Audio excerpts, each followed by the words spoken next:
Track 1. Good morning. Thank you for inviting me to talk to you today. I like speaking to students, especially when there's a chance of making their lives a bit safer.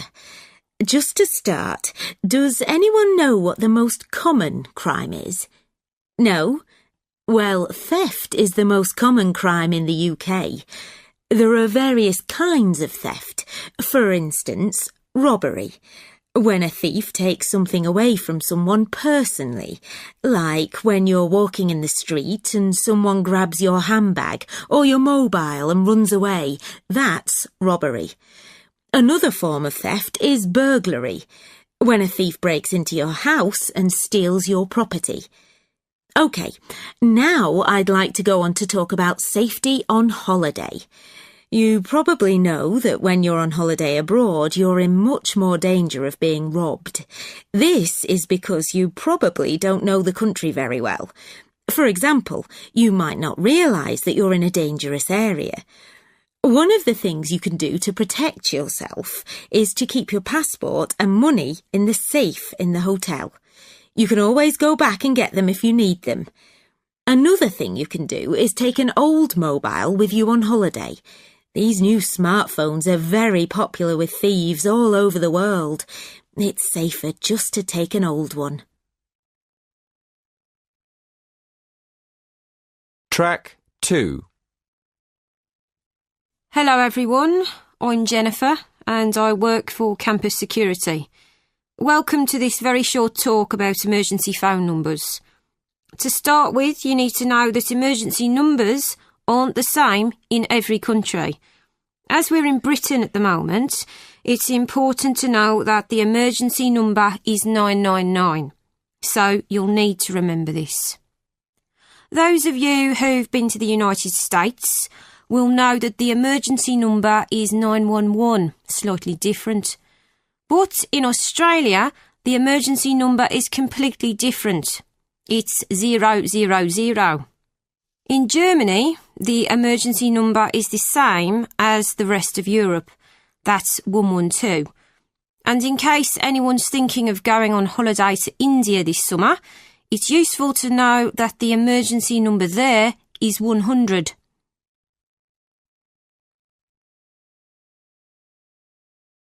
Track 3.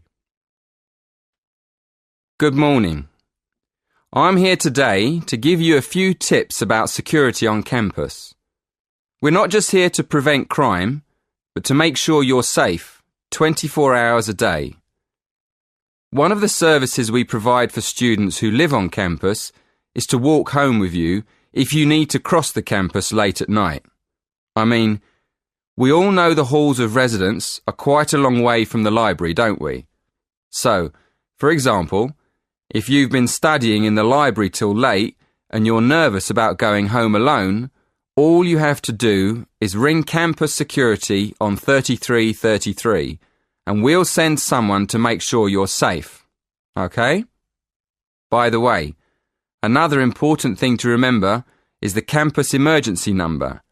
We all know the national emergency number in the UK is 999, but when you're on campus and there's an emergency, you should call 3333. If you call 3333, you'll get through to our own staff right here on campus. They can react quickly and get to you faster than national services. Track 4. Good evening, everyone. It's great to be here to talk to you about staying safe on holiday. Before I came this evening, I did a little research on where students like to go for their holidays and came up with 2 different regions, Latin America and India. So, I've been looking at the crime figures for both areas, and I thought I'd start by talking a bit about that. Then I'll give you some advice about how to avoid becoming a victim of crime. OK, first of all, let's look at what kinds of crime are committed most in different regions. OK, I'll start with India. Generally, India isn't thought of as a dangerous place for individuals, but there has been an increase in handbag theft in recent years. So keep an eye on your bag when you're out in the street. Right. Now, let's look at Latin America. Of course, you do realise that not all Latin American countries are the same, but it is true to say that guns are used in a high percentage of crimes across the region. Looking at the figures, it seems that gun crime is a serious problem throughout.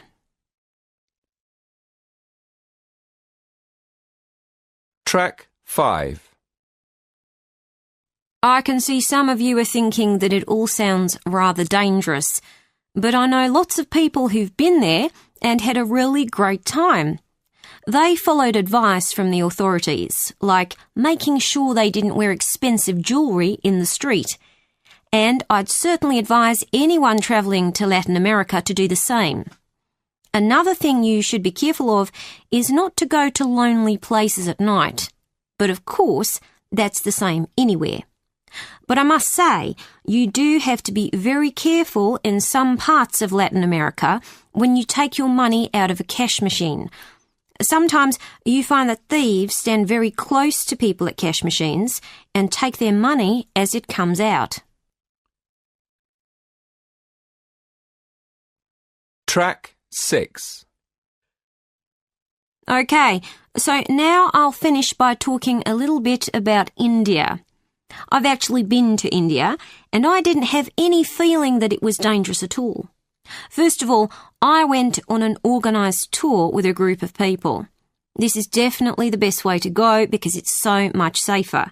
I mean, I didn't go anywhere without the group, and we had a tour guide who spoke the local language and knew the area. In fact, I remember now, she warned us not to go off with strangers, even if they seem nice and friendly. But again, you wouldn't do that at home either, would you? Track 7. Hi, Martha. How's the essay going? Oh, hi, Carl. The essay, there's a lot of reading. It's difficult to remember all the different ideas and the different writers. So, how do you keep up with it all? Well, actually, I make a note of the writer's name and summarize their ideas in a notebook. It's very old-fashioned, isn't it? It is a bit. Actually, I'm quite the opposite. I've downloaded some free software from the internet. It lets me save all the articles and e-books I get online and make notes on them. I like it because it's cheaper than printing everything. But what do you do, Enrique? Oh, I'm afraid my note-taking system isn't as modern as that, and it's much more expensive. I print the articles I find online, and I photocopy pages out of textbooks. Then I go through and highlight all the important information with a pen. Not very good for the environment, I'm afraid. What about you, Jenny? I'm in the middle, really. I don't use special software, but I keep all the articles I read online in folders on my PC and make notes on them there.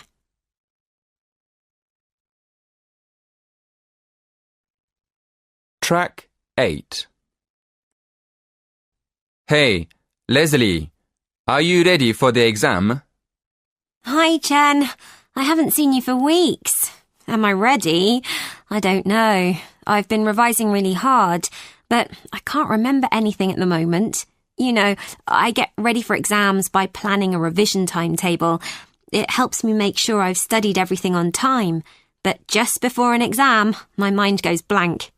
Yes, I know what you mean. I've been trying out a new technique for remembering facts and details. I heard about it in a psychology lecture. What you do is put together pictures in your mind of the different things you want to remember. It's usually better if you can make the pictures funny, like cartoons. I hadn't heard of that. It sounds like fun. Do you do that too, Indira? Well, I tried it once, but it didn't help me much. I remember things by hearing them in my head. I can't really study in the library when people are talking, because I have to be able to hear myself saying things over in my mind. It's easier for me to concentrate if I study at home, late at night when it's quieter. What do you do to remember things for exams, Mark? I go to bed early the night before the exam and get up very early in the morning, like 5 o'clock, and then I read over my notes again just to refresh my memory. I know a lot of lecturers tell us not to do last-minute revision, but it works well for me.